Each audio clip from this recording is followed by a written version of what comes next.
Booyah! What's going on, ladies and gentlemen? Welcome back to the Fringe. Justin Trudeau has done a lot of questionable things over his tenure as Prime Minister of Canada. One of those most recent things is the distraction, we'll call it, from all of his multiple scandals with SDTC, with the proroguing of Parliament, with Dalian. The list goes on. But the distraction that has come into place now is Justin Trudeau's buyback program, we'll say, for tools that farmers may or may not use, or those who hunt for a living, to try and take those tools away from Canadians for a multitude of reasons that people have said why. Now, again, because of censorship, we can't really talk about that here on the channel, but we're going to get into an interesting story today because there's a man now talking and has found a way around those loopholes.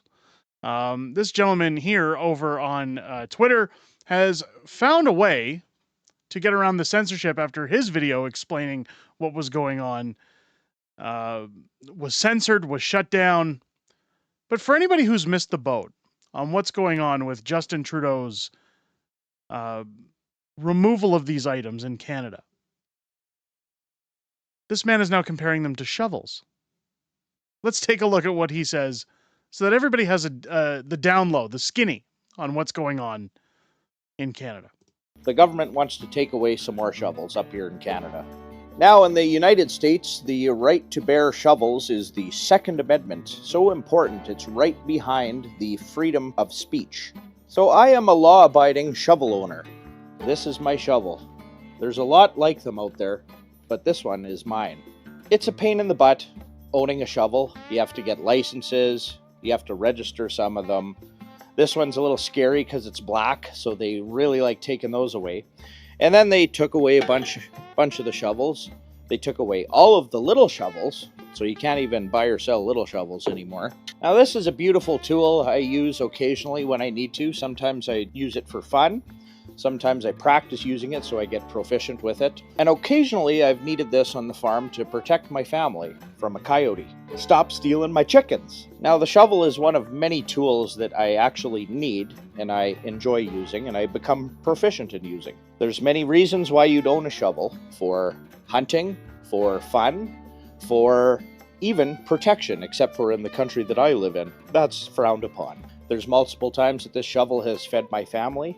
Actually, lots of times the shovel has fed my family. A lot of times I could have protected my chickens and goats if I was able to carry one of these, because it's kind of a pain in the butt carrying one of these all the time. Now, anything bad that's ever happened in my country hasn't happened from a law-abiding shovel owner like myself.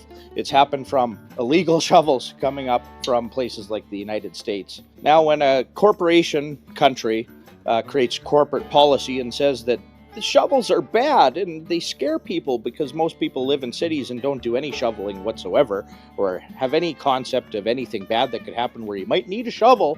After the shovels are gone from the last remaining partially free individuals, I wonder what happens.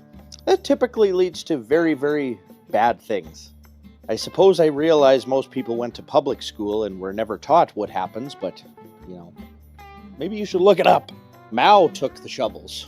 Stalin took the shovels. Fidel Castro took the shovels. Lots of really bad people took the shovels away. That's so weird. Only the corporation's policy enforcers should have shovels. That's a good idea.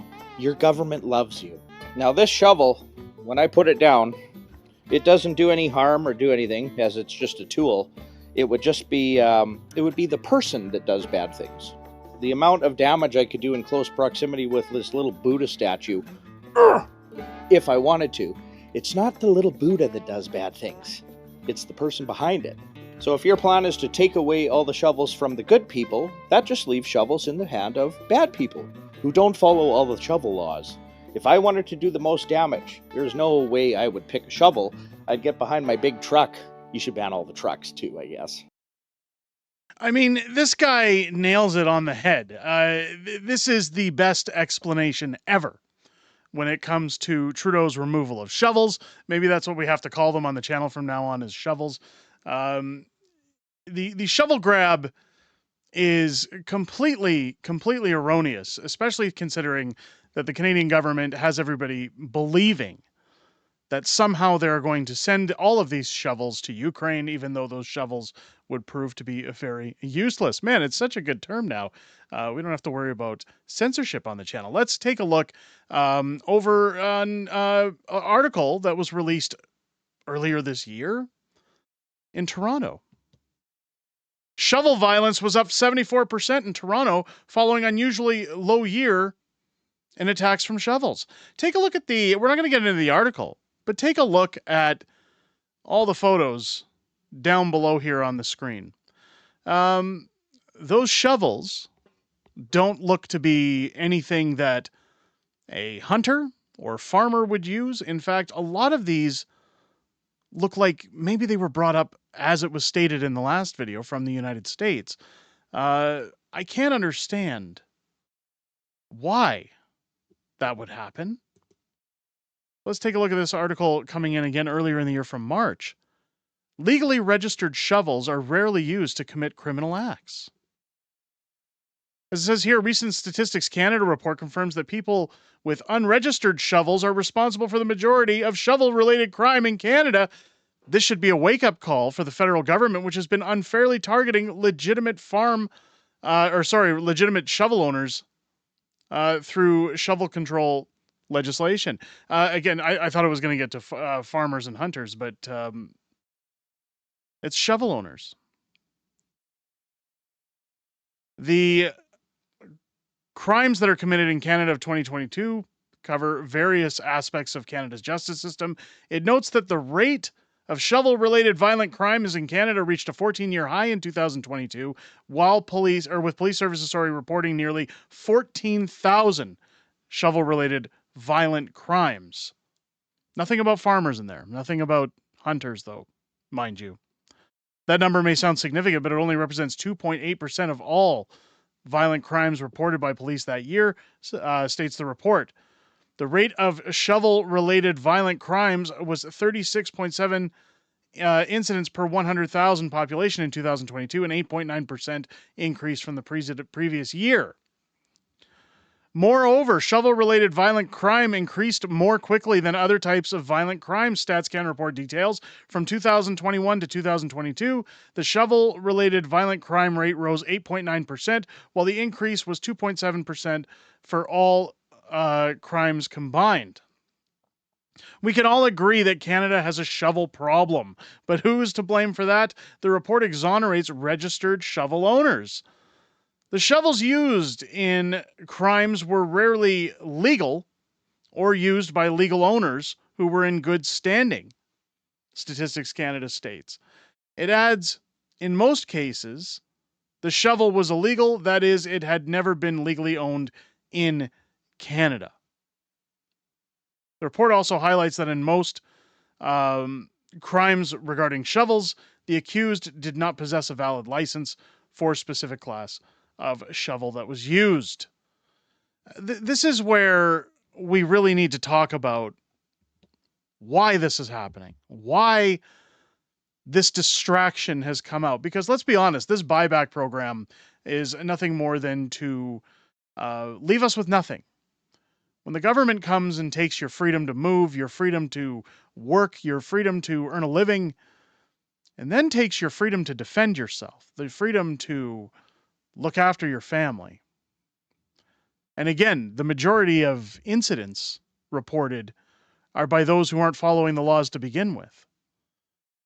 Why, oh why, would the government want to come in and take those things away from law-abiding citizens? Well, the answer is simple, folks. When you look at the World Economic Forum, when you look at NATO, when you look at everything that's going on, or the UN, I shouldn't say NATO, when you look at the UN and everything that's going on in Canada, this is merely to make us weak. It's so that the government can essentially, as the video states, come in and kind of do whatever they want with us. No one in this country should give up their shovels for any reason. I think the only person here who needs to shovel anything is Trudeau, because he's certainly shoveling a lot of shit when it comes to this distraction of buying back other people's shovels. Let me know what you guys think down below in the comments. I know we've talked about shovels a lot here today, and people are going to say, God, that's so stupid. But it really is a great way to get around this censorship. And I think that farmer nailed it on the head. That being said, ladies and gentlemen, give me your comments down below. Do you believe that this is a distraction, or do you believe it's going to go through? Pierre Poilievre again, and many conservatives have come out speaking against this grab, saying that it is not beneficial, that they're going to reverse it.